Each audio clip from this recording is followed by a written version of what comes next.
پہلے میں آپ کا یہ والا سوال لے رہا ہوں کیونکہ یہ تفصیل درکار ہے اس میں، پھر یہ اگلا سوال آپ کی. صحیح. تو بھائی نے سوال پوچھا ہے جو اچھا سوال ہے اور ہمارے دور حاضر میں بار بار اچھالا جاتا ہے، اور جو پھر جاہل قسم کے لوگ ہیں جن کی دین سے وابستگی نہیں ہے، انجینئر قسم کے لوگ، ڈاکٹر قسم کے لوگ جن کے یوٹیوب فالوورز بہت زیادہ ہیں، وہ ان چیزوں پہ گفتگو کرتے ہیں اپنی عقل استعمال کرتے ہوئے. صحیح. لیکن ہم اس چیز کو کس پس منظر میں دیکھنا چاہیے؟ ہمیں جو بھی ہمیں رہنمائی چاہیے اپنے دین میں کہ معاملات پیش آئے ان کو کس تناظر میں، جس طرح بھائی نے اتنا اچھا سوال ہوئے، کس تناظر میں دیکھنا چاہیے. تو ہمیں کس تناظر میں دیکھنا چاہیے؟ جو تعلیمات ہمیں اللہ کی کتاب سے ملی ہیں. یہ تناظر صرف اس مسئلے کے لیے نہیں ہے، ہر مسئلہ جو ہمیں درپیش آتا ہے اپنی زندگی میں، چھوٹا ہو بڑا ہو، عقائد سے تعلق رکھتا ہو، عبادات سے، معاملات سے، سیاست سے، ہر پہلو سے جو ہماری زندگی میں شامل ہے، ہمارا جو تناظر ہے، دیکھنے کا جو طور طریقہ ہے چیزوں کو، اس کی بنیاد کیا ہونی چاہیے؟ اللہ کی کتاب، نبی صلی اللہ علیہ وسلم کی سنت. جس طرح سلف الصالحین نے کتاب و سنت کو سمجھا. سلف الصالحین کون ہے؟ سلف الصالحین آپ صلی اللہ علیہ وسلم خود، آپ صلی اللہ علیہ وسلم کے صحابہ جن میں اہل بیت شمار ہیں، اور پھر اس کے بعد صحابہ کی شاگرد تابعین، اور تابعین کے شاگرد اتباع تابعین. اور یہ جو سلف کی جو ہم نے یہاں پہ تعریف بیان کی ہے اپنی طرف سے نہیں ہے، نبی صلی اللہ علیہ وسلم نے تعین کیا کہ خیر القرون قرنی ثم الذین یلونہم ثم الذین یلونہم. دوسری روایت میں ثم الذین علی الاثر ثم الذین علی الاثر ثم الذین علی الاثر، کہ سب سے بہترین جو میری امت کی جو نسل ہے وہ میری ہے، یعنی کہ میں اور میرے صحابہ، ثم الذین یلونہم، اور ان کے بعد والے یعنی کہ تابعین، اور ان کے بعد والے تابعین. یہ ہے خیر القرون جنہیں کہا جاتا ہے سلف الصالحین. وہ تین بہترین نسلیں اس امت کی جن کو بطور مثال لیا جاتا ہے دین پر چلنے کے لیے. تو اسی طرح یہ جو سوال ہے ساتھی کا کہ جو معاویہ رضی اللہ عنہ اور علی رضی اللہ عنہ کے درمیان جو اختلافات، جو جنگیں ہوئیں، اور پھر اس میں ان کے ساتھ عائشہ رضی اللہ عنہا شمار تھیں، ام المؤمنین رضی اللہ عنہا، اور عشرہ مبشرین میں سے طلحہ اور زبیر رضی اللہ عنہما شمار تھے. تو اس کو کس تناظر میں دیکھا جائے؟ تو ہم اس کو قرآن و سنت کے تناظر میں دیکھیں گے. تو یہ جو لڑائیاں ہوئیں یہ کس کے مابین ہوئیں؟ کون ہے دونوں طرف؟ کون ہے؟ صحابہ. صحیح. صحابہ سب سے پہلے مسلمان. صحیح. کیونکہ جب بھی اللہ سبحانہ و تعالیٰ اپنی کتاب میں کہتا ہے یا ایھا الذین آمنوا، تو جب وہ آیت نازل ہو رہی تھی اس وقت ایمان کون لائے تھے؟ صحابہ. یہ ان کا امتیاز ہے، یہ ان کا شرف ہے جو اللہ نے انہیں عطا کیا کہ اپنے آخری اور افضل ترین عظیم پیغمبر کا صحابی بنایا. ان کا مقام ہے. صحیح. تو یہ ساری جو جھڑپیں اور اختلافات ہوئے کس کے مابین ہے؟ صحابہ کے مابین. صحیح. یہ صحابہ کی جو جماعت ہے ان کے ساتھ جو ہم ان کے بعد آنے والوں کا معاملہ ہے کس طرح ہونا چاہیے؟ وہ ہونا چاہیے جس طرح اللہ نے اپنی کتاب میں بتایا اور نبی صلی اللہ علیہ وسلم جس طرح بتلا کے گئے. اور پھر اس کے بعد جو ان کی اگلی آنے والی نسل تھی جس طرح انہوں نے ان کے ان اختلافات کے ساتھ معاملہ کیا. صحیح. اللہ سبحانہ و تعالیٰ کیا فرماتا ہے صحابہ کے بارے میں؟ رضی اللہ عنہم ورضوا عنہ. صحیح. السابقون الاولون من المہاجرین والانصار والذین اتبعوهم بإحسان رضی اللہ عنہم ورضوا عنہ وأعد لهم جنات تجری من تحتها الانہار الى آخر الآیہ. صحیح. اور دوسری آیت ومن یشاقق الرسول من بعد ما تبین له الہدی ویتبع غیر سبیل المؤمنین نولہ ما تولی ونصلہ جہنم وساءت مصیرا. صحیح. اور پھر بار بار ذکر کیا اللہ سبحانہ وتعالیٰ نے رضی اللہ عنہم ورضوا عنہ. اللہ ان سے راضی ہے اور وہ اللہ سے راضی ہے. ہاں. ربنا اغفر لنا ولإخواننا الذين سبقونا بالإيمان ولا تجعل في قلوبنا غلا للذين آمنوا ربنا إنك رؤوف رحيم. صحیح. والذين جاءوا من بعدهم يقولون ربنا اغفر لنا ولإخواننا الذين سبقونا بالإيمان. صحیح. ولا تجعل في قلوبنا غلا للذين آمنوا. یہ ساری آیات کیا دلالت کرتی ہیں کہ سب سے پہلے اللہ نے فرمایا کہ جو سب سے سبقت رکھنے والے ہیں اس آخری امت، اس پیغمبر کی امت میں سے وہ کون ہے؟ وہ مہاجرین میں سے جو اولین ہیں، اور پھر انصار. صحیح. پھر اس کے بعد کون؟ والذین اتبعوہم بالاحسان. پھر وہ لوگ جو ان دونوں کی تابعداری کرتے ہیں خوبی سے، ہو بہو، جیسے ہونی چاہیے تابعداری. صحیح. اور پھر دوسری آیت میں کیا فرمایا کہ جو کوئی رسول کی مخالفت کرتا ہے اس کے بعد کہ اس پر ہدایت واضح کر دی گئی ہے، اور پھر وہ مومنوں کی راہ ہٹ کر کوئی اور راہ اپناتا ہے. تو آپ نے دیکھیں اللہ سبحانہ و تعالیٰ نے صرف نبی کی مخالفت پر اکتفا نہیں کی کہ یہ کافی نہیں ہے اس کی گمراہی کا ثبوت دینے کے لیے، بلکہ اس کے ساتھ یہ بھی کہا اور مومنوں کی راہ کو چھوڑ کر کوئی اور راہ اپناتا ہے. تو ہم نے کیا کہا کہ جب مومنوں کا ذکر ہے بالاول کون ہے قرآن میں؟ صحابہ. صحابہ کی راہ کو چھوڑ کر کوئی اور راہ اپنے لیے اپناتا ہے، اللہ اسے اسی راہ پر چھوڑ دے گا جو اس نے اپنے لیے چنی ہے، اور اسے اللہ سبحانہ و تعالیٰ جہنم میں ڈالے گا، اور کتنا برا ٹھکانہ ہے. اسی طرح اللہ سبحانہ و تعالیٰ جو آنے والے ہیں ان کے بارے میں ذکر کرتا ہے کہ ان کے الفاظ میں سے یہ ہوا کرے گا کہ جو بعد میں آنے والے مسلمان ہیں وہی کہیں گے ربنا اغفر لنا ولاخواننا الذین سبقونا بالایمان. اے اللہ ہماری بھی مغفرت فرما اور ان ہمارے بھائیوں کی جو ہم سے ایمان میں سبقت کر گئے. تو سب سے زیادہ سبقت کرنے والے کون ہیں ایمان میں؟ صحابہ. ولا تجعل فی قلوبنا غلا للذین آمنوا. اور پھر ہمارے دل میں جو ایمان والے ہیں ان کے لیے کوئی کینہ نہ چھوڑ. ربنا انک رؤوف الرحیم. یہ وصف ہے صحابہ کا. وہ سبقت والے ہیں، وہ پہلے ایمان لانے والے ہیں. جب بھی ایمان والوں کا کتاب میں ذکر ہوتا ہے اس سے مراد صحابہ کی جماعت ہے. جب بھی ہمیں ہدایت کی جاتی ہے کہ ہم جن کی پیروی کریں وہ کون ہے؟ مہاجرین والانصار، نبی صلی اللہ علیہ وسلم کے صحابہ جن میں اہل بیت شمار ہے. تو اللہ سبحانہ و تعالیٰ نے جو ذکر کیا اپنی کتاب میں صحابہ کا سب سے بہترین ذکر کیا ہے کہ وہ بطور مثال ہیں جن کی پیروی کی جائے، جن کے طور طریقے کو اپنا کر ہو بہو اس پر چلا جائے، ان کے لیے مغفرت مانگی جائے. اللہ ان سے راضی ہے اور وہ اللہ سے راضی ہیں. یہ اتنے سارے اوصاف اور اس کے علاوہ دیگر جو ہیں یہ قرآن بیان کر رہا ہے صحابہ کے بارے میں، جو سب سے پہلے ایمان لانے والا گروہ ہے اس امت کا. صحیح. تو آپ پھر اس کے بعد نبی صلی اللہ علیہ وسلم کی احادیث، ان کے فرمان کی طرف آ جائیں کہ آپ صلی اللہ علیہ وسلم نے کیا ذکر کیا اپنے صحابہ کے بارے میں کہ جب بھی میرے صحابہ کا ذکر ہو فَأَمْسِكُوا. جب بھی میرے صحابہ کا ذکر آئے تو پھر پکڑ لو. کیا؟ اپنی زبان کو پکڑ لو. مطلب کوئی بری بھلی بات مت کہو میرے صحابہ کے بارے میں. دوسری حدیث میں واضح طور پہ فرمایا لا تسبوا اصحابی، میرے صحابہ کو برا بھلا مت کہو. اور ان میں سے بالخصوص جو طبقات ہیں صحابہ کے، سب سے اول درجے پہ جو ہے وہ خلفاء الراشدین ہیں المہدیین، جو کہ شامل ہیں عشرہ مبشرہ میں. صحیح. پھر سب سے جو گروہ کے لحاظ سے ہیں وہ مہاجرین ہیں. صحیح. پھر علماء نے بیان کیا ہے کہ پھر بیعت و رضوان والے،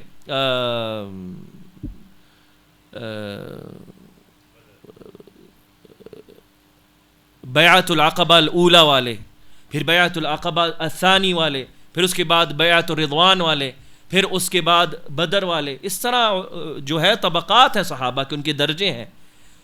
لیکن اللہ نے کیا کہا ہے وَكُلًّا وَعَدَ اللَّهُ الْحُسْنَى،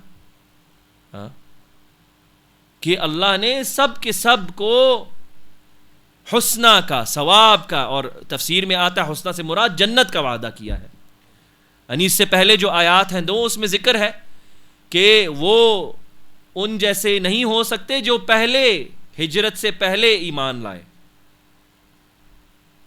وہ درجے میں اولا ہے، بلند ہے، صحیح، جنہوں نے اپنا اللہ کی راہ میں خرچ کیا اور جہاد کیا، وہ اولا ہے بنسبت ان کے جو بعد میں ایمان لائے. لیکن آخر میں اللہ نے کہا وَكُلًّا، لیکن اللہ نے دونوں کے لیے جنت تیار رکھی ہے. یہ نبی صلی اللہ علیہ وسلم کے فرمان ہے. پھر اسی طرح نبی صلی اللہ علیہ وسلم نے فرمایا اپنے جو نواسے ہیں الحسین کے بڑے بھائی کے بارے میں، الحسن رضی اللہ عنہ کے بارے میں، جب وہ ایک دفعہ ان کے پاس بیٹھے تھے، انہوں نے کہا یہ میرا جو بیٹا ہے یہ سید ہے، سردار ہے. یعنی اس میں لیڈرشپ کی کوالٹیز ہیں. یعنی ایک لیڈر کی لیڈرشپ کوالٹیز کیا ہوتی ہیں؟ وہ حکمت والا ہوتا ہے، دور اندیش ہوتا ہے. کہا اس کے ذریعے اللہ سبحانہ وتعالی مسلمانوں کے دو گروہوں میں صلح کروائے گا. اور وہی ہوا کہ جب علی رضی اللہ عنہ وفات ان کی ہوئی اور اس کے بعد حسن رضی اللہ عنہ کی بیعت ہوئی اور معاویہ رضی اللہ عنہ کا ان کے ساتھ تنازع تھا حکمرانی پر، تو حسن رضی اللہ عنہ نے تنازل کیا اور کہا میں آپ کو دیتا ہوں خلافت. حکمت تھی اس میں کہ پہلے ہی مسلمانوں کی قتل و غارت بہت ہو چکی، فتنہ بہت ہو چکا.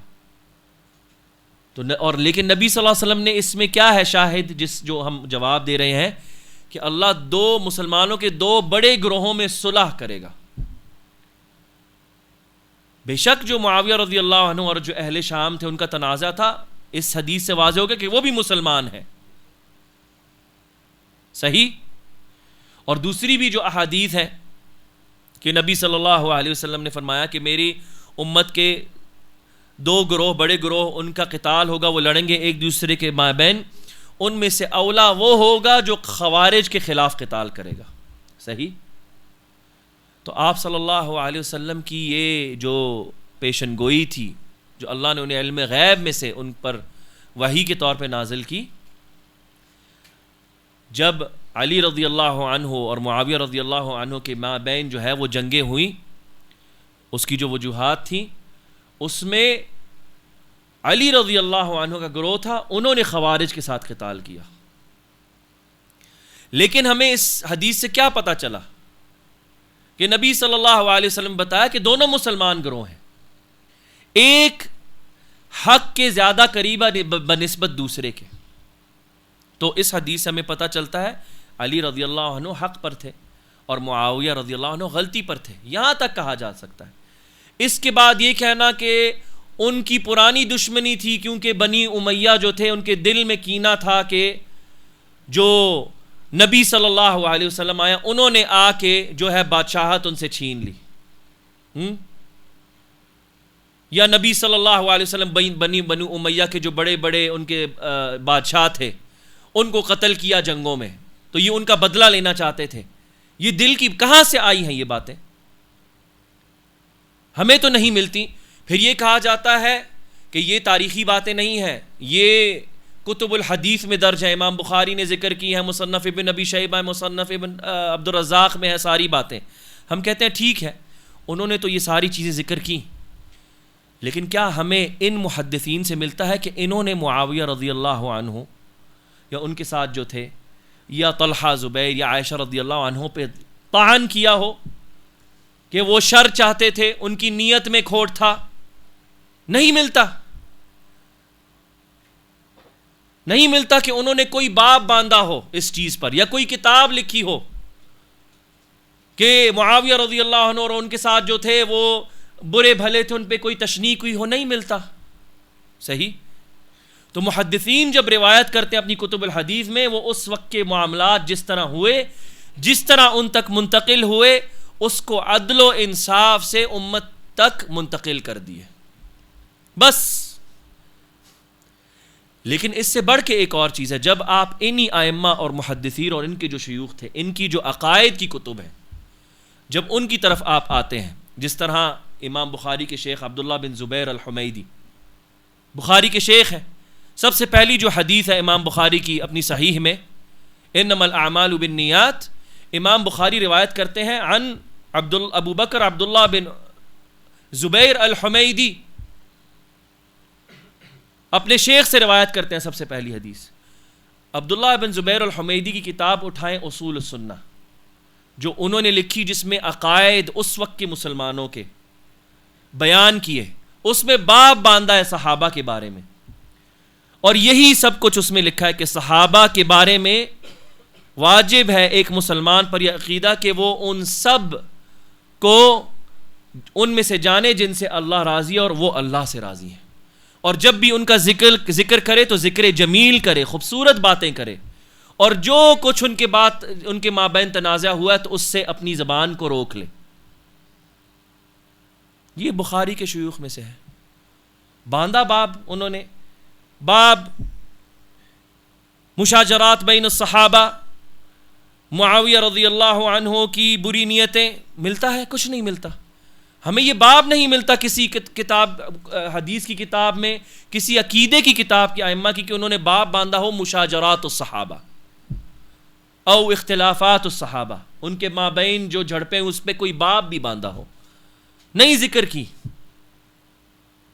اسی طرح پھر آپ ان کے بعد آ جائیں امام احمد بن حنبل، جنہوں کی مسند ہے، سب سے بڑی حدیث کی کتاب ہے، ان کی کتاب اٹھائیں اصول السنہ امام احمد، اس میں بھی یہ باب ہے صحابہ کے بارے میں.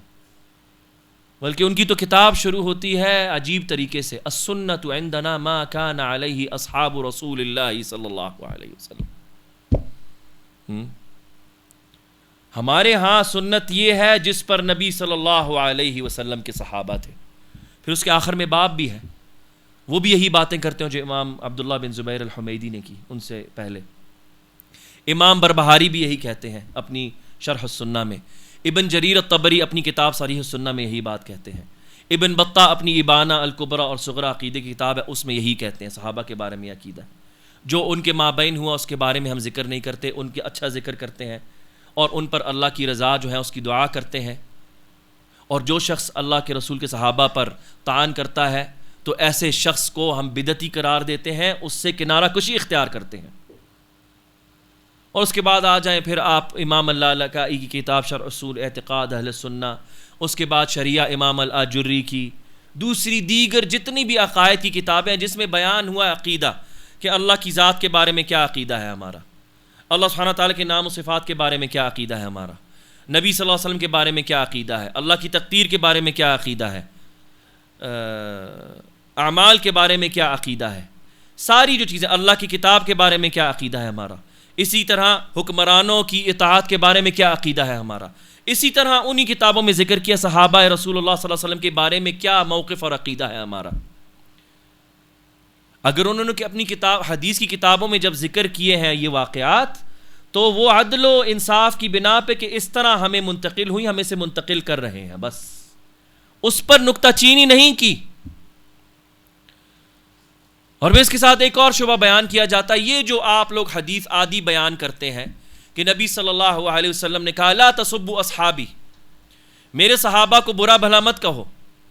تو جو شر پسند قسم کے لوگ ہیں جن کو شوق ہوتا ہے عورتوں کی طرح جو ہوتی ہیں لگائی بھجائی والی عورتیں کہ وہ تانے بانے جوڑیں، اس نے یہ کہا تو اس کا وہ مطلب ہے، وہ ہوا تو یہ مطلب ہے، قصے کہانیاں گھڑنے کے لیے، تو وہ کہتے ہیں اچھا یہ تو بتاؤ نبی صلی اللہ علیہ وسلم جب کہہ رہے ہیں میرے صحابہ کو برا مت کہو، تو کن لوگوں کو کہہ رہے ہیں میرے صحابہ کو برا مت کہو؟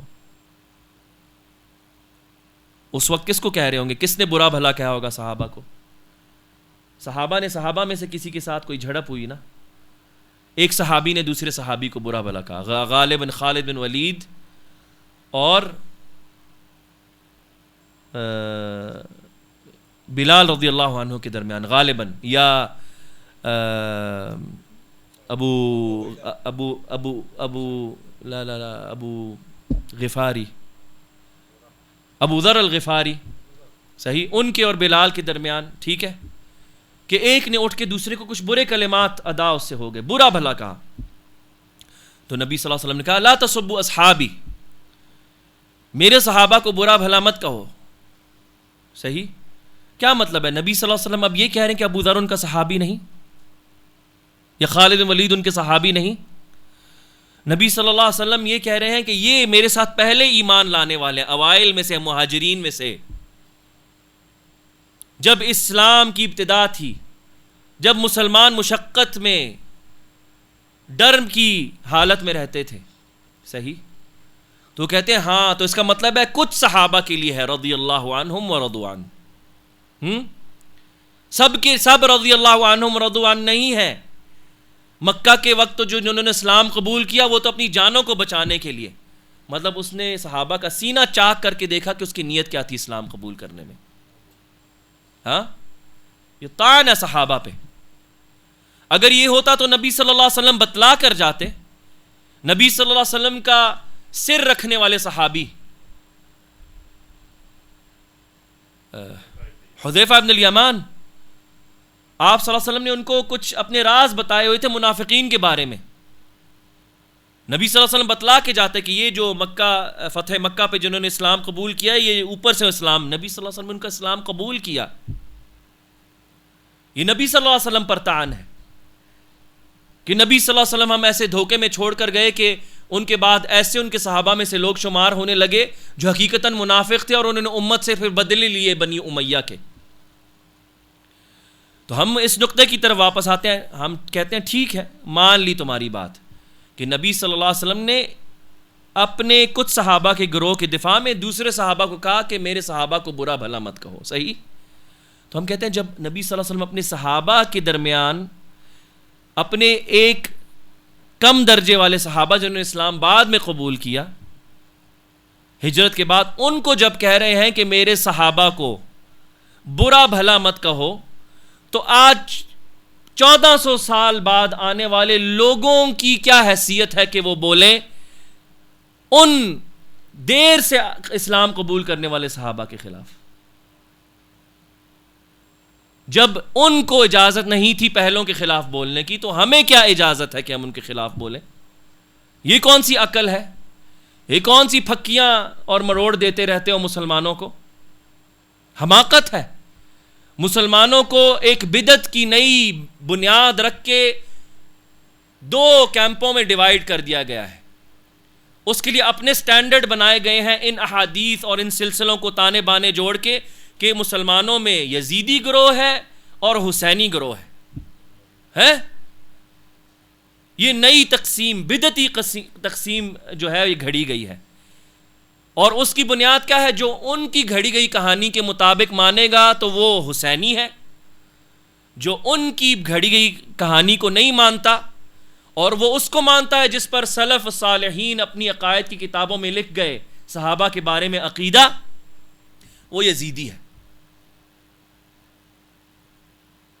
یہ 14ویں صدی کی گھڑی گئی. اور آپ لے کے آؤ فلاں فلاں امام نے، ملا علی قاری نے، فلاں نے، فلاں نے، فلاں نے معاویہ رضی اللہ عنہ کے بارے میں کچھ کہا.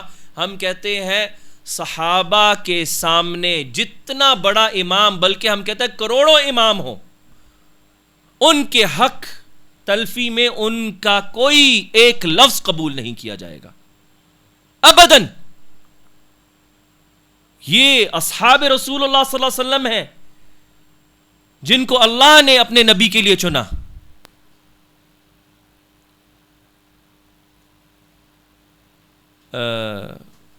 فضیل ابن عیاض رحمہ اللہ، اتنے بڑے امام فضیل ابن عیاض، ان سے پوچھا گیا کہ کون بہتر ہے، ان دونوں میں سے کون بہتر ہے؟ کہا عمر بن عبد العزیز یا معاویہ بن ابی سفیان.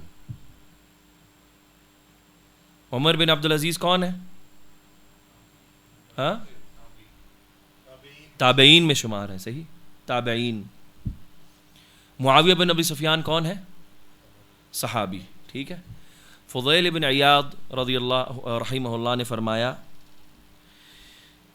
ان میں کوئی برابری نہیں. کہا وہ دھول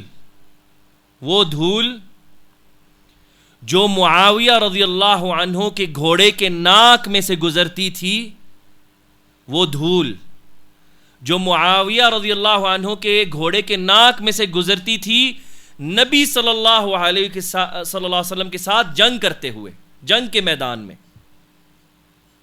اب عمر بن عبدالعزیز اس کے برابر بھی نہیں.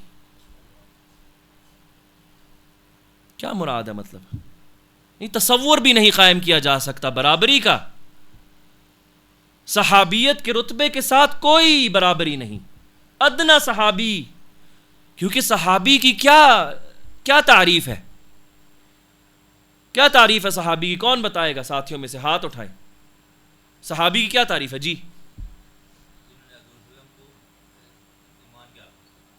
جنہوں نے نبی صلی اللہ علیہ وسلم کو ایمان کی حالت میں دیکھا.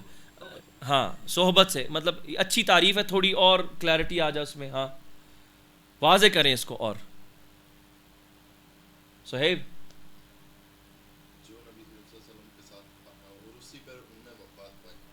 جو نبی صلی اللہ علیہ وسلم سے کیا ایمان کی حالت میں نبی صلی اللہ علیہ وسلم کے ساتھ رہے اور اسی پر ان کی موت ہوئی. صحیح، تھوڑا اور وضاحت ہو جائے.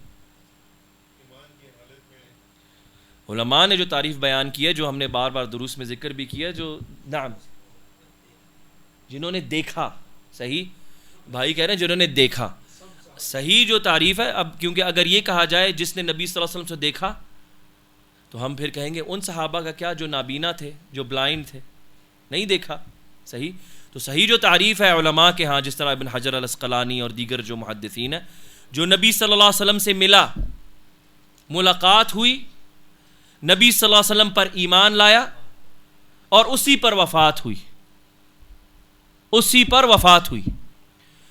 تو نبی صلی اللہ علیہ وسلم سے ملنا، یہ شرف صرف صحابہ کا ہے، کوئی حاصل نہیں کر سکتا ابداً. اس لیے فضیل بن عیاض نے یہ کہا کہ وہ اس دھول کے برابر نہیں. حالانکہ عمر بن عبدالعزیز، بہت سارے جو علماء ہیں، محدثین، فقہاء، مؤرخین، انہوں نے کہا ہے کہ عمر بن العزیز ان 12 خلفاء میں شامل ہے جن کا نبی صلی اللہ علیہ وسلم نے ذکر کیا کہ جو قیامت سے پہلے میری امت پر 12 جو خلفاء ہیں وہ حکومت کریں گے قریش میں سے. ان میں سے گنا ہے، خلفاء راشدین میں سے گنا ہے. ایک تو عابد تھے، عبادت گزار تھے، نیک تھے اور علم والے بھی تھے، عمر بن عبدالعزیز. اور عمر بن عبدالعزیز ہیں کون؟ کون بتائے گا؟ نسب کون بتائے گا ان کا؟ کسی کو پتہ ہے؟ ہاں؟ حضرت عمر کے بیٹے نہیں.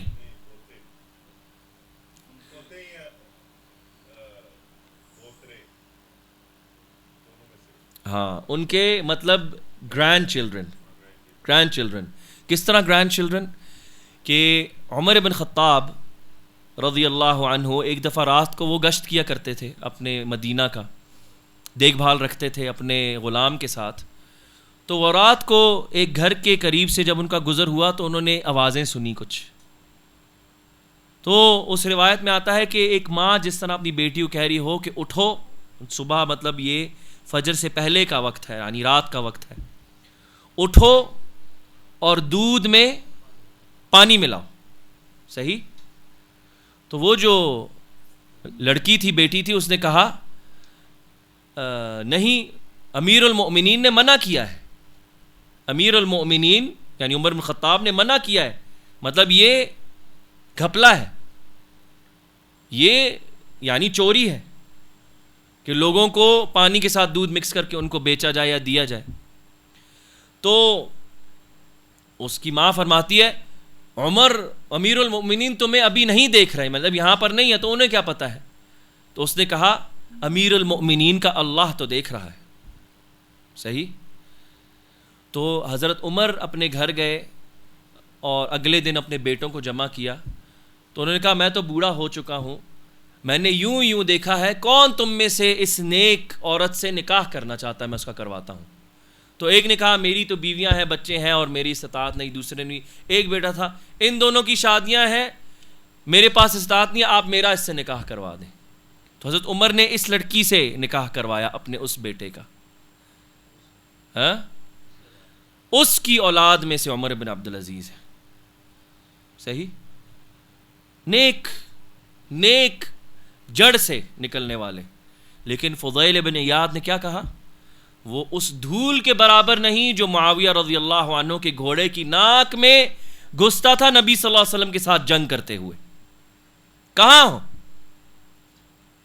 اور پھر یہ کہتے ہیں کہ معاویہ رضی اللہ عنہ نے جو خلافہ راشدہ کا نظام تھا اس کو آ کے تہس نہس کیا. کیا تہس نہس کیا؟ نبی صلی اللہ علیہ وسلم نے تو خود خبر دے دی تھی کہ جو خلافت منہاج نبوت پر قائم رہے گی وہ 40 سال تک رہے گی میرے بعد. اور پھر آپ صلی اللہ علیہ وسلم کا اس کے بعد خیر بھری بادشاہت ہوگی، ملک و خیر. پھر آپ صلی اللہ علیہ وسلم نے فرمایا پھر اس کے بعد بادشاہت ہوگی ملک عضد، کاٹنے والی، تنگ کرنے والی، نقصان پہنچانے والی، درد دینے والی بادشاہت ہوگی. اور آج کل کے یہ جو انجینئر اور مستری ہیں اس طرح کے پھرتے ہیں، وہ یہ والی روایت کبھی بیان نہیں کرتے، حالانکہ اس روایت کی سند جس دوسری روایت میں خیر والی بادشاہت کا جس میں ذکر نہیں ہے، اس کی سند زیادہ قوی ہے محدثین کے ہاں. تو 40 سال کے بعد جو پورے ہوتے ہیں حسن بن علی رضی اللہ عنہما پہ، کون بادشاہ بنا مسلمانوں کا سب سے پہلا؟ معاویہ بن ابی سفیان رضی اللہ عنہ. سب سے پہلے عدل پسند خیر والے بادشاہ ہیں اس امت کے. خال المؤمنین، مؤمنوں کے ماموں ہیں. رملہ بنت ابی سفیان ام المؤمنین، نبی صلی اللہ علیہ وسلم کی زوجہ مطہرہ طاہرہ، ان کے بھائی ہیں، نبی صلی اللہ علیہ وسلم کے سالے ہیں اور کاتب الوحی ہیں. پسند ہو یا نہ پسند ہو جو بھی کہتا ہے، اس میں علماء کا اختلاف ہے. ہم کہتے ہیں ترجیح جس قول کو دی جائے گی، جس پر جمہور قائم ہے، کہ معاویہ بن ابی سفیان نبی صلی اللہ علیہ وسلم کے کاتب نہیں تھے، کاتب الوحی تھے. آپ کو لگتا ہے اللہ سبحانہ و تعالی نبی کے لیے ایسا شخص چنے گا جو اللہ کا کلام، جو آخری کتاب اس امت کے لیے تا قیامت کے لیے رہنمائی ہوگی جس میں، وہ ایسے شخص کو چنے گا جو نعوذ باللہ منافق تھا، یا اپنے کنبے قبیلے کا بدلہ نکالنے کے لیے اپنی بادشاہت اس نے قائم کی تھی؟ یہ اللہ کے رسول اور اللہ سبحانہ تعالیٰ پر طعن ہے حقیقتاً. تو ایسے لوگ بدعتی ہیں جو صحابہ پر کلام کرتے ہیں، اور عوام الناس جو جاہل ہیں ان کو لگتا ہے کیونکہ ہمارے اتنے فالوورز ہیں، یوٹیوب پہ لاکھوں فالوورز نے دیکھ لیا. ہم فالوورز کو نہیں دیکھتے، تعداد کو چھوڑو، تعداد ہمارے ہاں دلیل نہیں. دلیل مضموم ہے اللہ کی کتاب میں، نبی صلی اللہ علیہ وسلم کی سنت میں. پڑھیں آیات.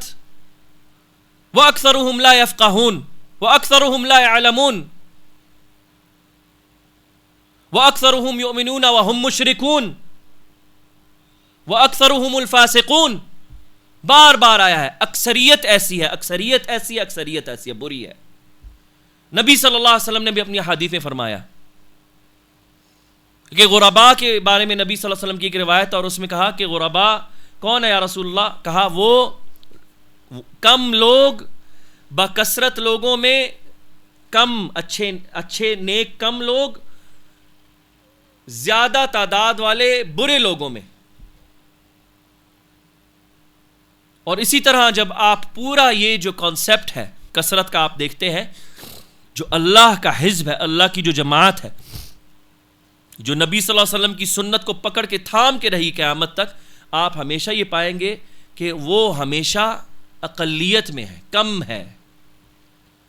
آخر وقت تک آپ دیکھیں جب عیسیٰ علیہ السلام جب آئیں گے، دجال کو قتل کریں گے، اس کے بعد بھی اللہ سبحانہ و تعالیٰ جو ہے عیسیٰ علیہ السلام کو کہیں گے کہ اب میں اپنے ایسے بندوں کو بھیج رہا ہوں جس کے خلاف تم نہیں کھڑے ہو سکتے، تو میرے بندوں کو جبل طور پر لے جاؤ. جبل طور ایک پہاڑ پر کتنے لوگ ہوں گے بنسبت جو اس دنیا میں پورے اس وقت لوگ موجود ہوں گے؟ اقلیت کم. تو ہم یہ کہتے ہیں تمہاری ویورشپ ہم کہتے ہیں بلینز میں چلی جائے انشاءاللہ. ان کی کوالٹی کیا ہے؟ بے وقوف، احمق، لا علم، جاہل، تم جیسے. جن کو کوئی پکڑ نہیں شرعی نصوص کی کہ اللہ اور اس کے رسول اس صحابہ کی جماعت کے بارے میں کیا کہہ کر گئے ہیں، اور جو ائمہ سنت ہیں اس وقت سے لے کے آج تک انہوں نے کیا کہا ہے صحابہ کی جماعت کے بارے میں، کیا ان کے ساتھ معاملہ ہونا چاہیے. تو تمہارے ہوں پھر بلینز میں ہوں تمہاری ویورشپ، لیکن وہ جاہل، ان پڑھ، گوار، بد اخلاق، بدتمیز، کم عقل ہو تم جیسے، کیا میٹر کرتا ہے؟ حق کثرت سے نہیں مانا جاتا. نعم بارک اللہ فیکم. اور اس پہ اور بھی بکثرت اور بھی دلائل دیے جا سکتے ہیں بہت سارے، لیکن یہ کافی ہے. نعم جی نہیں، میں آپ کو نہیں کہہ رہا، میں نے آپ کی اپرچونٹی لی ہے کہ اس میں بھی جواب میں ان کو بھی جواب مل جائے اس چیز میں. جی جی جی جی جی جی جی جی جی جی جی جی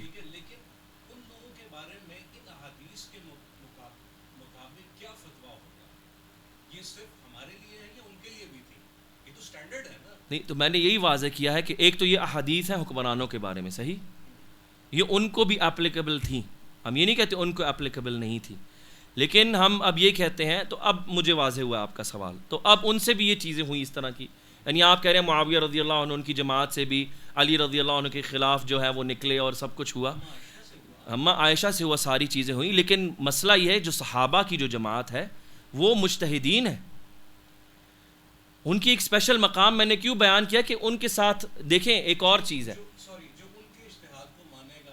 جی کون سا اشتہاد؟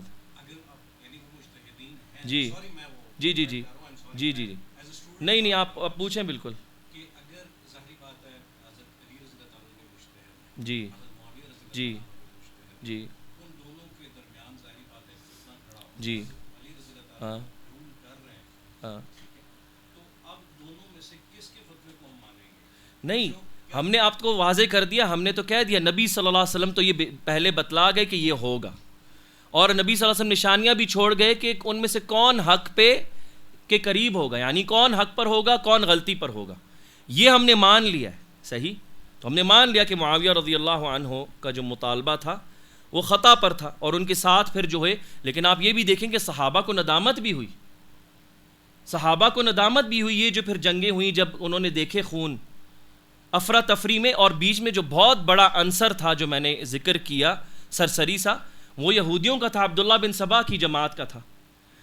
صلح ہوتے ہوتے رہ گئی، جب ان کو جب پتہ چلا کہ اگر صلح ہو گئی تو ہمارا جو اس میں کردار تھا عبداللہ بن سبا کی جو منافق جماعت تھی وہ تو کھل جائے گا. تو انہوں نے جب رات کو اگلے دن جب صلح ہو چکی تھی تو اس گروہ میں سے جا کر حضرت معاویہ کے گروہ میں سے بن کر حضرت علی کے گروہ والوں کو قتل کرنا شروع کیا، اور حضرت علی کے گروہ میں سے بن کر جا کر حضرت معاویہ کے گروہ والوں کو قتل کرنا شروع کیا. پھر سے جنگ شروع ہوئی. لیکن حضرت علی، عائشہ رضی اللہ عنہ، معاویہ رضی اللہ عنہ، طلحہ رضی اللہ عنہ، زبیر رضی اللہ عنہ، اور اس کے علاوہ دیگر جتنے صحابہ ان اختلافات میں شمار تھے، سب سے ہمیں ایک چیز ملتی ہے کہ ان سب کو بعد میں ندامت ہوئی اس چیز سے کہ وہ اس کا حصہ نہ بنتے، صحیح. لیکن اب جو تو صحابہ سارے کے سارے جو ہیں جو اس میں ناحق ہی قتل ہوئے، صحیح. ہر کوئی یہ سمجھ رہا تھا کہ میں حق پر ہوں. معاویہ رضی اللہ عنہ سے جب پوچھا گیا کہ آپ کیوں قتل کر رہے ہیں، کہ آپ کیوں لڑے ہیں علی کے خلاف، جو مستند اقوال ہمیں ملتے ہیں کتب الاحادیث اور آثار میں، انہوں نے کہا واللہ مجھے پتہ ہے علی رضی اللہ عنہ مجھ سے بہتر ہے اور وہ اہل ہیں خلافت کے، لیکن اللہ نے مجھے حق دیا ہے کہ میرا رشتہ دار ناحق قتل ہوا ہے، اس کے قاتلوں کو پکڑا جائے پہلے. یعنی کہ عثمان رضی اللہ عنہ کو قتل کیا گیا مدینہ میں، اور وہ جو قاتل تھے وہ کھلے گھومتے رہے، وہ اس کا مطالبہ کر رہے تھے. انہیں یہ تھا کہ پہلے ان کو پکڑا جائے، پھر اس کے بعد خلافت کا جو آپ کو ہم بیعت دیں گے. حضرت علی کا مطالبہ کیا تھا؟ انہوں نے کہا کیونکہ یہ منافقین چھپے ہیں، ہمیں نہیں پتہ کون ہے، اگر ان کے پیچھے پڑتے ہیں تو مزید قتل و غارت ہوگی. اس سے پہلے اقتدار جو ہے وہ خلافت جو ہے وہ قائم ہو جائے, سٹیبل ہو جائے, اس کے بعد کریں. تو اپنے مطالبے میں علی رضی اللہ عنہ نبی صلی اللہ علیہ وسلم کے قول کے مطابق حق پر تھے. معاویہ رضی اللہ عنہ سے غلطی ہوئی, لیکن کیا نبی صلی اللہ علیہ وسلم مزید اس کے آگے کوئی فتویٰ لگایا کہ وہ مسلم نہیں تھے, یہ نہیں تھے؟ تو جس کا اجتہاد ہمیں نبی صلی اللہ علیہ وسلم کی حدیث کی روشنی سے پتہ چل گیا وہ صحیح تھا, وہ صحیح ہے. جس کا غلط تھا غلط ہے. اور یہاں اس کے بعد ہم رک جاتے ہیں. اب مزید ہمیں اس میں سے کیا لینا ہے؟ کچھ نہیں لینا. ہمیں ان چیزوں کی طرف لوٹنا ہے جو یہ نبی صلی اللہ علیہ وسلم کی احادیث ہیں, کہ جو ہمیں بتا کر گئے ہیں کہ حکمرانوں کے ساتھ کیا معاملہ کرنا ہے تم نے تا قیامت. کیونکہ یہ نبی صلی اللہ علیہ وسلم کے دور کے لیے نہیں ہے, یہ مسلمانوں کے ساتھ, یہ مسلمان حکمرانوں کے ساتھ یہ معاملہ کرنا ہے.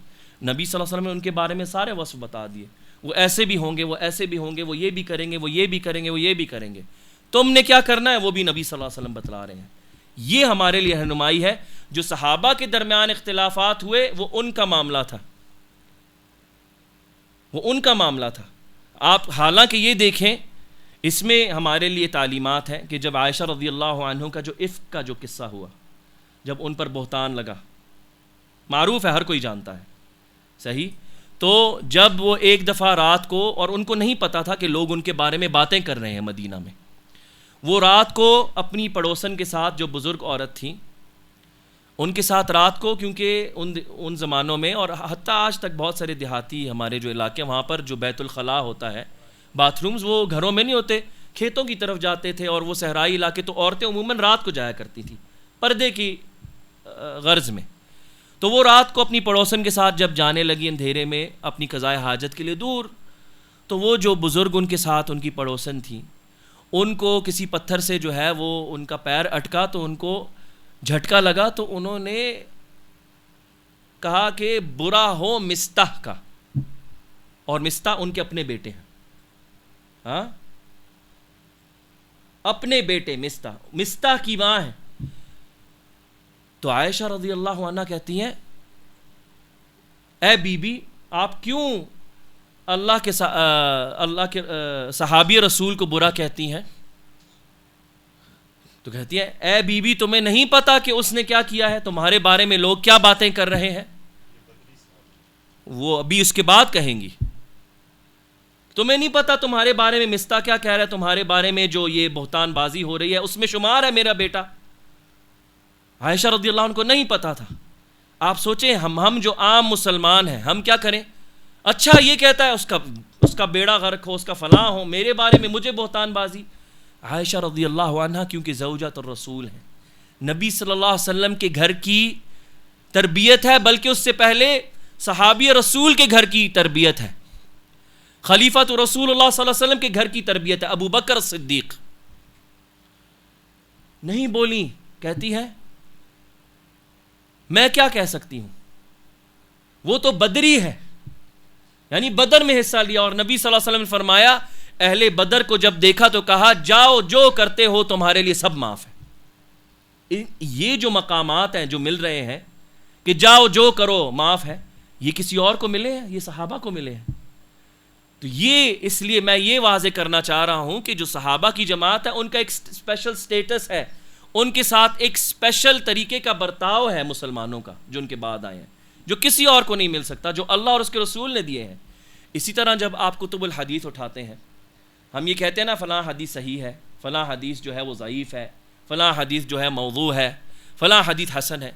یہ کیوں ہوتی ہے؟ کیونکہ اس کے پیچھے جو اس کی سند ہے, اور سند میں جو راویان ہوتے ہیں جو اس کو روایت کرتے ہیں, آپ دیکھیں ان راویوں پر الگ کتابیں ہیں محدثین کی. اب جس طرح امام بخاری کی کتاب ہے صحیح البخاری, اس میں امام بخاری نے نبی صلی اللہ علیہ وسلم کی حدیث درج کی اس کی سند کے ساتھ, صحیح. لیکن امام بخاری پھر ایک الگ کتاب لکھتے ہیں تاریخ الکبیر, ٹھیک ہے, پھر تاریخ الوسیط اور تاریخ الصغیر.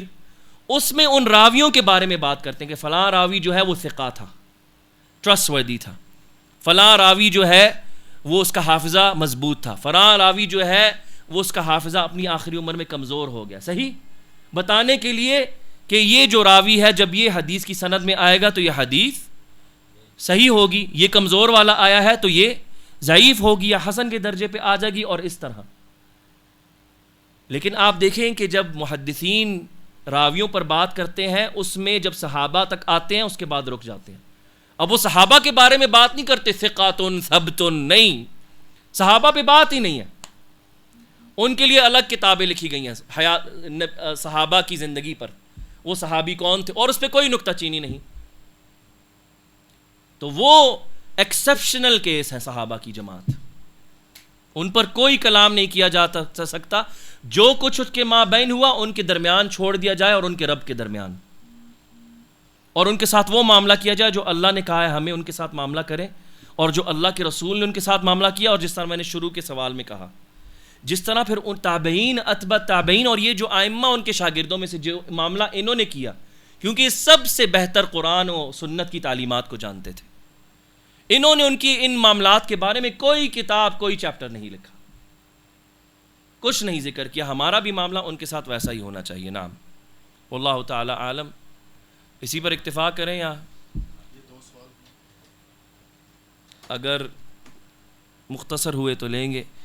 ظالم حاکم کے خلاف نہ نکلنے والی احادیث آل بنی امیہ اور آل سعود کی بنائی گئی ہیں ماشاء اللہ، جنہیں طاغوت اور حکومت کے خادم مدخلی پھیلاتے ہیں. اللہم بارک، ماشاء اللہ. ہاں کہ یہ جو احادیث یعنی کہ ہم جو یہاں پر ہم نے پڑھی ہیں، اور یہ تو مختصر ہے، میں نے جس طرح آپ کو کہا 9 احادیث ہیں.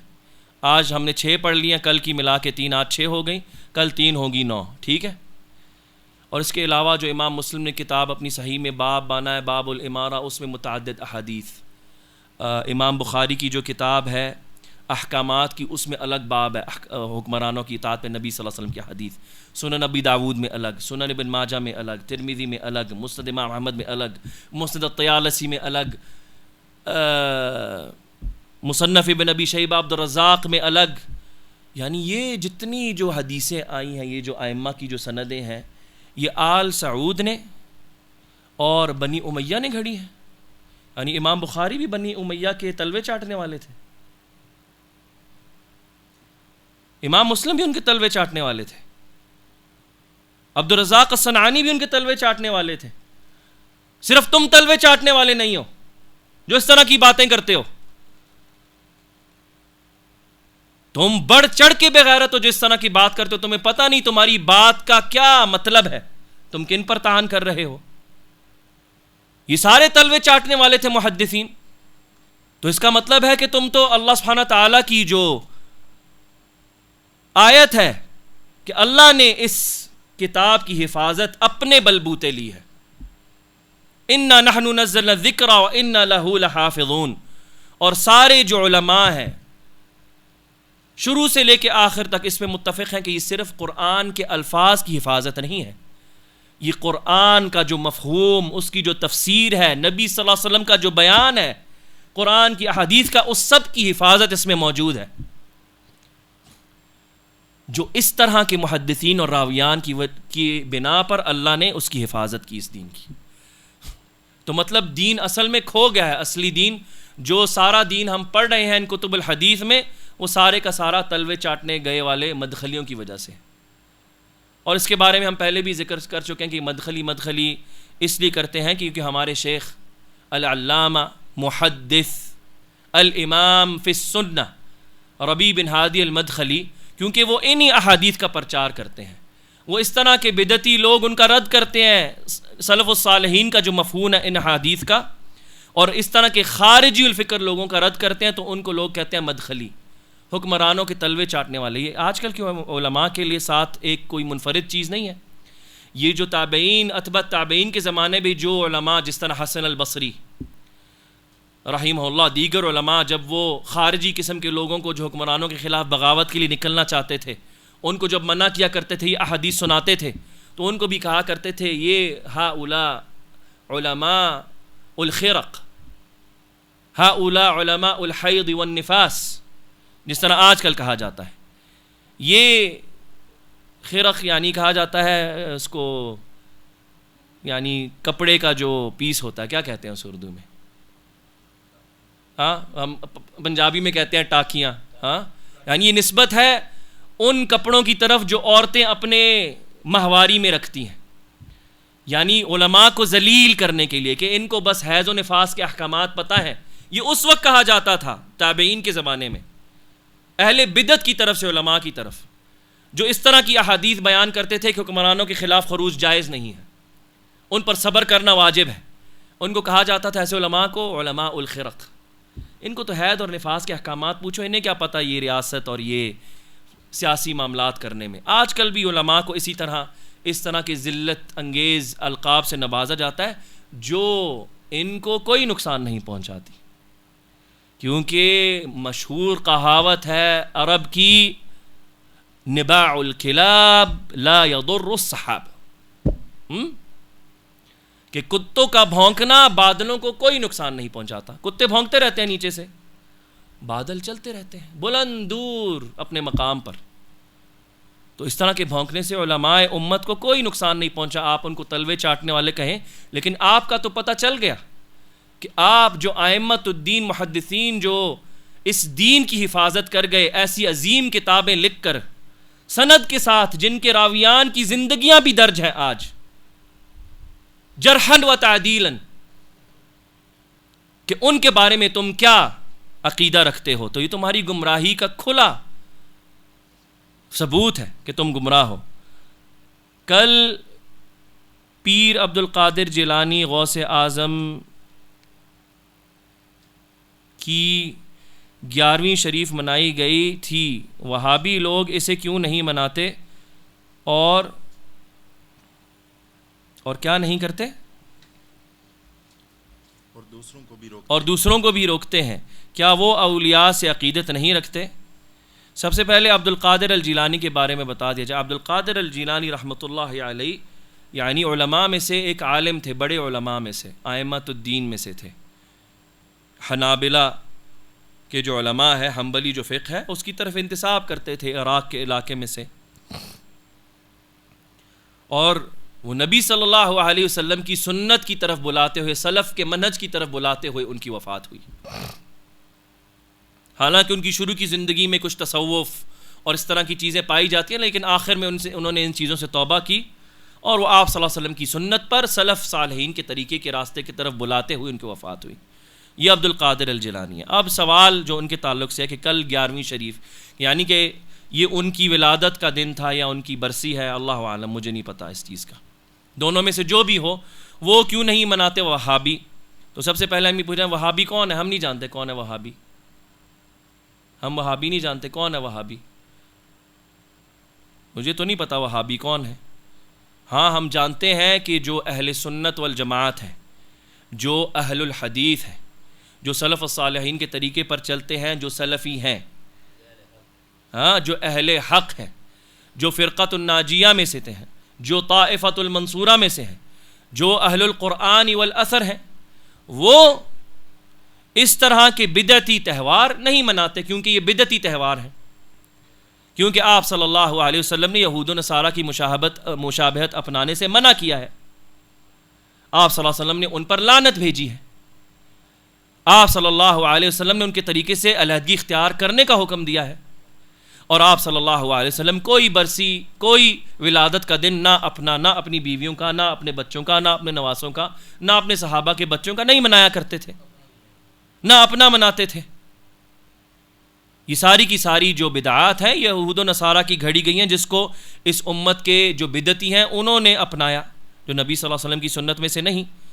تو اس لیے اہل الحدیث، اہل القرآن والاثر، اہل سنت والجماعت، سلفی، طائفۃ المنصورہ، یہ لوگ 11ویں شریف منانے سے منع کرتے ہیں، خود بھی نہیں مناتے، کیونکہ یہ نبی صلی اللہ علیہ وسلم کی سنت کے برخلاف ہے، اور نبی صلی اللہ علیہ وسلم کی سنت کی خلاف ورزی کرنا اللہ کی خلاف ورزی ہے، اور ایسا شخص قیامت والے دن نبی صلی اللہ علیہ وسلم کی شفاعت سے اور ان کے حوض سے محروم ہوگا. اس لیے منع کرتے ہیں، اور اس لیے کیونکہ ہمیں نبی صلی اللہ علیہ وسلم کی سنت سب سے محبوب ہے. اور آخری جو ہے، کیا وہ اولیاء سے عقیدت نہیں رکھتے؟ نہیں، ہم اولیاء سے عقیدت رکھتے ہیں، لیکن ہم نبی صلی اللہ علیہ وسلم سے اولیاء سے بڑھ کے عقیدت رکھتے ہیں. صحیح؟ اور عقیدت کیا ہے؟ لوگ کہتے ہیں وہ تو عقیدت ہے نا، ان کی عقیدت ہے، وہ ایک عقیدت ہے. عقیدت کیا ہے؟ عقیدہ آپ کے ایمان کا حصہ جو ہونا چاہیے، کس کے مطابق؟ اپنی خواہشات کے مطابق نہیں، کتاب سنت اور صحابہ کے فہم کے مطابق یہ عقیدہ ہونا چاہیے. تو اولیاء کون ہیں؟ اولیاء وہ نہیں ہوتے جو ہواؤں میں اڑتے ہیں اور لوگوں کو مکہ سے مدینہ جو ہے ایک انگلی کے اشارے پر اڑا کر لے آتے ہیں. عشاء جو ہیں وہ بغداد میں پڑھتے ہیں تو صبح فجر جو ہے وہ مدینہ میں پڑھتے ہیں. یہ اولیاء کا تصور نہیں ہے. یہ قصے کہانیاں ہیں، یہ فینٹسیز ہیں، یہ خرافات ہیں. اولیاء اللہ کون ہیں؟ جو اللہ کے ولی ہیں، جو حزب اللہ ہیں، جو اللہ کی کتاب کے احکامات پر چلتے ہیں، نبی صلی اللہ علیہ وسلم کی سنت سے چمٹ کے رہتے ہیں، صحابہ کے مفہوم کے مطابق اپنے اپنے تقوی عبادت کی اور اعمال کے مطابق وہ شخص ولی ہے. ہر مسلمان اللہ کا ولی ہے اپنے ایمان اور اپنے عمل کے مطابق. تو ولی کوئی خاص مخصوص شخص نہیں ہے جو آنکھوں سے کرنٹ مارتا ہے اور جو منہ کھولے تو پتہ نہیں دنیا فنا ہو جاتی ہے، نعوذ باللہ، اور اس طرح کے قصے. اور عبد القادر جیلانی ان لوگوں میں سے بالکل بھی نہ تھے ابداً. وہ تو اللہ کے عبادت گزار بندوں میں سے تھے کہ ان کی زندگی کے جو انہیں سوانح حیات ہے اس میں آتا ہے ان کی آخری جو دن تھے اس میں وہ عبادت کر رہے تھے اکیلے خلوت میں. تو ان کو ایک آواز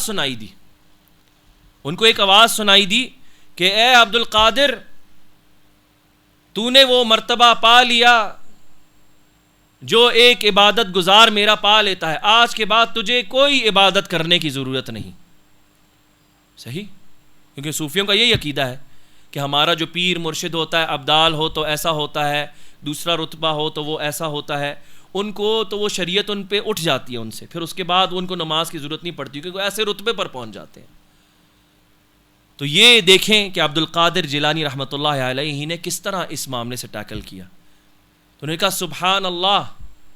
اور اللہ رب العزت اپنی کتاب میں فرماتا ہے وَاعْبُدْ، اپنے نبی کو فرماتا ہے اپنی کتاب میں وَاعْبُدْ رَبَّكَ حَتَّى يَأْتِيَكَ الْيَقِينُ، کہ اپنے رب کی عبادت کرتے رہو اے محمد جب تک تم پر یقین نہیں آ جاتا. اور نبی صلی اللہ علیہ وسلم نے یقین سے تشریح کی اپنے صحابہ کو موت، کیونکہ موت یقیناً ہے. کلُّ نَفْسٍ ذَائِقَةُ الْمَوْتِ، ہر نفس موت چکھے گی. نبی صلی اللہ علیہ وسلم کی سب سے افضل ذات، سب سے بہترین اللہ کی مخلوقات میں سے آپ صلی اللہ علیہ وسلم بھی وفات پا گئے. تو پھر اور کون ہے ان سے افضل؟ کوئی بھی نہیں ہے. حضرت عبد القادر جیلانی نے کہا کہ نبی صلی اللہ علیہ وسلم کو اللہ کہہ رہا ہے اپنے رب کی عبادت کرتے رہو جب تک موت نہیں آتی، یعنی موت تک اللہ کے نبی نے عبادت نہیں چھوڑی. احادیث میں آتا ہے کہ نبی صلی اللہ علیہ وسلم کی بیماری کی جو حالت تھی جس میں ان کی وفات ہوئی، کہ آپ صلی اللہ علیہ وسلم بے ہوش ہوتے، ان کو اتنا سخت بخار ہوتا، لیکن پھر بھی آپ صلی اللہ علیہ وسلم اپنے دو صحابہ کے کندھوں کے درمیان گھسیٹتے ہوئے اپنے پاؤں مسجد آ کے نماز ادا کرتے جب تک آپ صلی اللہ علیہ وسلم میں طاقت رہی. تو نبی صلی اللہ علیہ وسلم سے بڑا کوئی ولی ہے؟ یعنی ایسا کوئی ولی آئے گا جس سے عبادت کرنے کا جو حکم ہے وہ اٹھ جائے، شریعت اٹھ جائے. نبی صلی اللہ علیہ وسلم سے نہیں اٹھی. تو عبد القادر جیلانی نے یہ جواب دیا، مطلب سمجھ گئے یہ شیطان منحوس ہے. تو دیکھیں یہ جو لعین ہے اس نے ایک اور وار کیا. یہ تو وار تھا اس کا، یہ وار جو ہے وہ زائل ہوا، ناکام ہوا. اس کے بعد کہتا ہے اے عبد القادر تجھے تیرے علم نے بچا لیا.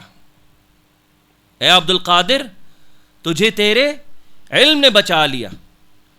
عبد القادر الجیلانی رحمہ اللہ نے کہا استغفر اللہ، اللہ اکبر، مجھے میرے علم نے نہیں، مجھے میرے رب نے بچا لیا تیرے شر سے. ہاں، یہ بھی اس کا حربہ تھا کہ وہ اپنی اس حفاظت کو اپنے علم کی طرف منسوب کرے، حالانکہ بچانے والی ذات کون ہے؟ اللہ کی. اللہ نے ان کو یہ شعور دیا. تو یہ تھے عبد القادر جیلانی جو آخری عمر تک اللہ کی عبادت کرتے رہے نبی صلی اللہ علیہ وسلم کی سنت کے مطابق. انہوں نے تو اپنی برسی نہیں منائی، نہ ان کے جو پیروکار ان کے شاگرد تھے انہوں نے ان کی برسیاں، نہ ان کی سالگرہیں منائی. اور اگر منائی بھی، اگر ان طریقے پر تھے بھی جس طرح ہم نے کہا اپنی زندگی کے شروع میں، انہوں نے توبہ طائب ہو گئے اس چیز سے اور نبی صلی اللہ علیہ وسلم کی سنت کی وصیت کر کے گئے اور صحابہ اور سلف و صالحین کے طریقے کی طرف رہنمائی کر کے گئے. نعم. رسول اللہ صلی اللہ علیہ وسلم نے حکومت کے خلاف نکلنے سے منع فرمایا ہے، لیکن سپریم کورٹ اس کی اجازت دیتی ہے. کیا اس طرح کا منہج رکھنا اور اسے دلیل بنانا طاغوت کو حاکم بنانے کی طرح ہے؟ بہت اچھا سوال ہے اور بہت اچھی نظر رکھی ہے جو بھی سائل ہے اس نے، اللہ اسے جزائے خیر دے. بے شک یہ نبی صلی اللہ علیہ وسلم کا حکم ہے کہ جب تک حکمران مسلمان ہے، یعنی اس سے واضح کفر سرزد نہیں ہوتا جس کے لیے ہمارے پاس اللہ کی کتاب سے دلیل ہے، اور وہ نماز کو مسلمان معاشرے میں معطل نہیں کرتا، اس کے بعد وہ لوگوں کے ساتھ ناانصافی کرتا ہے، ان کے ساتھ ظلم و زیادتی کرتا ہے، ان کا مال ہڑپ کرتا ہے، ان کی پیٹھ کو کوٹتا ہے، مسلمانوں پر واجب ہے وہ اس حکمران پر صبر کرے، اس کو اس کا حق دیں جو اس کا حق کیا ہے، سم و طاعت، اچھائی میں. وہ کہے اچھے کام کرنے کو، اچھی چیز کا حکم دے، جائز چیز کا حکم دے، اس کو کریں.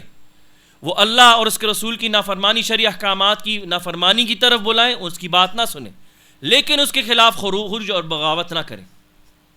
یہ جائز نہیں ہے.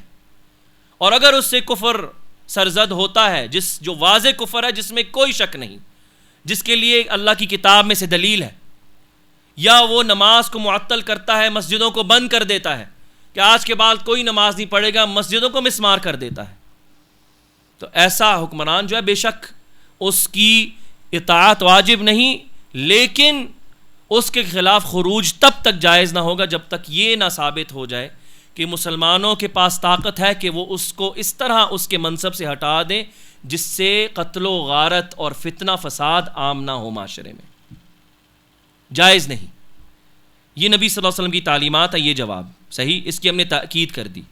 لیکن لوگ کہتے ہیں سپریم کورٹ، یا ہم کہتے ہیں سپریم کورٹ کہے یا حکمران خود اٹھ کے کہے، خواہ وہ پریزیڈنٹ ہو، وہ پرائم منسٹر ہو، وہ کنگ ہو، وہ لیڈر ہو، وہ امیر ہو، جو بھی آپ ٹائٹل لگا دیں، وہ اہل اقتدار میں سے ہو، وہ اٹھ کر، تو ہم نے کہا سپریم کورٹ کوئی بھی، آرمی کا جنرل ہو، کوئی بھی ہو، اہل اقتدار میں سے ہو، اٹھ کر وہ لوگوں کو کہے ہم آپ کو اجازت دیتے ہیں کہ آپ حکومت کے خلاف ریلیاں نکالیں، ٹھیک ہے، وہ پرسکون ہونی چاہیے، پیسفل ہونی چاہیے، اس کے یہ پیرامیٹرز ہوں، ساری چیزیں ہوں. اگر وہ ہمیں اجازت دیتے بھی ہیں تو ہم اس چیز کو، ان کی اجازت کو نہیں قبول کرتے.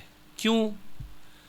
کیونکہ یہ رسول صلی اللہ علیہ وسلم اور ان کے صحابہ اور تابعین اور جو ان کے طریقے پر چلتے آئے ہیں، ان کا طریقہ نہیں رہا کہ انہوں نے ریلیاں نکالی ہوں، روڈ بند کیے ہوں اور حکمران کے خلاف ممبروں پر اس طرح بولے ہوں. تو اس میں کیا آ گیا؟ یہ وہ والی بات ہے جس میں حکمران آپ کو اجازت دے رہا ہے اللہ اور اس کے رسول کی نافرمانی، تو اس میں آپ اس کی فرمانبرداری نہیں کر سکتے. یہ اللہ اور رسول کی نافرمانی ہے اس میں. اور ایک چیز ہے سپریم کورٹ یا حکمران اس نے اجازت دی ہے، واجب نہیں قرار دیا آپ پہ کہ میرے خلاف نکلو، میں سب کو کہتا ہوں. اجازت میں چوائس ہے، اور چوائس کس چیز پہ مبنی ہے؟ اللہ اور اس کے رسول کی شریعت کے خلاف ہے، تو لہٰذا اس میں نہیں نکلا جائے گا. اور جو شخص اس طرح کی چیز کو مانتا ہے تو حقیقتاً وہ غیر اللہ، یعنی سپریم کورٹ ہو، حکمران ہو، جب وہ ایسا حکم جاری کرتا ہے، ایسی چیز کی اجازت دیتا ہے جو کتاب و سنت اور شریعت کی مخالفت ہے جس میں، اور وہ شخص اس کو جائز سمجھتا ہے، تو حقیقتاً وہ یہ کہہ رہا ہے کہ یہ اللہ اور اس کے رسول کے فرمان کے مقابلے میں یہ چیز جائز اس نے اس کو اپنایا ہے. یہ طاغوت کے نظام کو اپنانے والی بات ہے، اور ایسے شخص کو ڈرنا چاہیے اللہ سے. شیخ مقبل رحمہ اللہ، شیخ مقبل بن ہادی الوادعی رحمۃ اللہ علیہ، ہمارے علماء ان کے علاوہ دیگر جو ہیں، لیکن بالخصوص شیخ مقبل، لوگوں کو یہ تو پتہ ہے ہمارے علماء جو ہیں، جو بدعتی گروہ ہیں، جو دینی گروہ ہوتے ہیں، مختلف قبر پرست قسم کے، خوارج ہو گئے، صوفی ہو گئے، مختلف جو جن کے عقائد برے ہیں، ان کا تو رد کرتے ہیں. لیکن یہ جو جاہل طبقہ ہے جو اس طرح کی باتیں کرتا ہے، سپریم کورٹ نے الاؤ کیا لہٰذا یہ ہے، اس کو یہ نہیں پتہ کہ شیخ مقبل اور علماء ان کے علاوہ دیگر بھی جو سیاسی جماعتیں ہیں ان کا بھی رد کیا کرتے تھے، ان کے لیڈران کے نام لے لے کے، کیونکہ جو سیاسی جماعت ہے اس کی کوئی حیثیت نہیں، جس طرح کل کے درس میں ہم نے بیان کیا تفصیل سے، اس کی طرف رجوع کریں. پولیٹیکل پارٹی کا کوئی شرعی حیثیت نہیں. شرعی حیثیت اس شخص کی ہے جو ریئل ٹائم ایکچول اقتدار حکومی منصب پر ہے. وہ political party minority naan ruling party میں سے ہو یا میجورٹی رولنگ پارٹی میں سے ہو، جس کے پاس اتھارٹی ہے صرف وہ اہل اقتدار میں سے ہے. تو پولیٹیکل پارٹیز جو ہیں ان کی کوئی حیثیت نہیں، نہ ان کی بات سنی جائے گی، بلکہ حکمران رولنگ حکمران ہی کیوں نہ ہو وہ آپ کو غیر شرعی اقدام کی اجازت دیتا ہے. آپ پہ جائز نہیں آپ اس کو مانو، کیونکہ اس میں اللہ اور اس کے رسول کی معصیت ہے. تو تعجب ہوتا ہے ایسے لوگوں کو کہ کل کے دن علماء کے جو فتوے تھے جس میں علماء کہتے تھے یہ ریلیاں اور یہ دھرنے اور یہ بغاوتیں یہ مغربی تہذیب کی امپورٹ ہے مسلمانوں نے جو لی اپنے ریاستوں میں، اور کل تک اس طرح کے لوگ علماء کے یہ فتوے عام کیا کرتے تھے. آج اس طرح کے لوگ جو سلفیت کا دعویٰ کرتے ہیں اب وہ کہیں گے اٹھ کے نہیں کیونکہ سپریم کورٹ نے اجازت دی ہے. تو کل تم صحیح تھے یا آج صحیح ہو؟ عبداللہ بن مسعود نے کیا فرمایا تھا؟ الضلال حق الضلال ان تنکر ما کنت تعرف وان تعرف ما کنت تنکر. کہ گمراہی حقیقی گمراہی یہ ہے، حقیقی گمراہی سچی گمراہی یعنی کوئی شبہ نہیں ایسی گمراہی میں، وہ یہ ہے کہ تم جس چیز کو پہلے اچھا نیکی سمجھا کرتے تھے کچھ دن گزرے تو تم اس کو بدی اور برائی سمجھو، اور جس چیز کو تم برا سمجھا کرتے تھے گناہ سمجھا کرتے تھے کچھ دنوں بعد تم اسے نیکی قرار دینے لگو. وَإِيَّاكُمْ فِي التَّلَوُّنِ، اور پھر فرمایا کہ خبردار رہنا کہ تم دین میں اپنے رنگ تبدیل کرو، کبھی یوں کبھی یوں، کبھی جائز ہے کبھی ناجائز ہے، جب تمہارے حق میں ہو تو ناجائز ہے، جب تمہارے حق میں ہو تو جائز ہے، جب فلانے کے حق میں ہو تو ناجائز ہے. میزان شریعت کا سب کے لیے ایک ہے. شریعت کا میزان سعودی عرب کے حکمرانوں اور ان کی ریاست کے لیے ایک ہے جس طرح پاکستان کے لیے ایک ہے. پورے کرۂ ارض پہ شریعت جو ہے وہ ایک طرح اس کا نفاذ ہوگا. لوگ حکومتیں اگر غیر شرعی اقدامات لیتی ہیں وہ اللہ کے سامنے جواب دہ ہیں.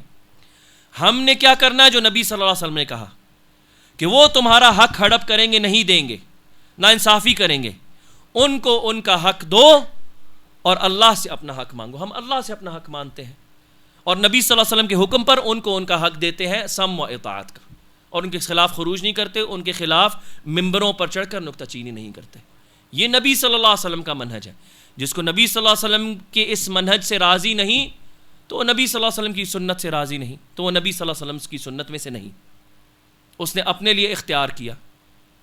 تو مبارک ہو جو اس نے اپنے لیے اختیار کیا ہے، کیونکہ وہ وہی لے کے پیش ہوگا اللہ کے سامنے قیامت والے دن، اور اللہ صرف اپنے نبی کی سنت قبول کرے گا. اور اسی کے ساتھ آج کی نشست کا اختتام کرتے ہیں، لمبی ہو گئی ہے. اللہ سبحانہ و تعالی ملک کے جو حالات ہیں اس میں بہتری فرمائے. اللہ سبحانہ و تعالی جو شر پسند ہے ان کو ہدایت دے کہ یہ عقل کے ناخن لے اور مزید ملک کو بد امنی میں نہ دھکیلیں. اور اللہ سبحانہ و تعالی جتنے بھی معصوم مسلمان بوڑھے بزرگ بچے ہیں جو بھی مصیبت میں سرزد ہیں، اللہ سبحانہ و تعالی ان کی حفاظت فرمائے، ہم سب کو امن امان میں رکھے، ہمیں ہمارے اہل خانہ کو، اور اللہ سبحانہ و تعالی ہمارے حکمرانوں کو توفیق عطا فرمائے کہ وہ اللہ کی کتاب اور اس کے نبی صلی اللہ علیہ وسلم کی سنت کے مطابق حکم سازی کریں، اور اللہ سبحانہ و تعالی ان کو اپنے ملک اور رعایت عامہ کے لیے باعث رحمت بنائے نہ کہ باعث عذاب. اور اللہ سبحانہ و تعالی ہر قسم کے شر پسند کو جو مسلمانوں کے اجتماع اور ان کے جمع کو توڑنا چاہتا ہے، اس میں تفرقہ ڈالنا چاہتا ہے، اللہ سبحانہ و تعالی اس کو اپنی پکڑ سے لیں. واللہ سبحانہ و تعالی عالم. سبحانک اللہم و بحمدک، اشہد ان لا الہ الا انت، استغفرک و اتوب الیک.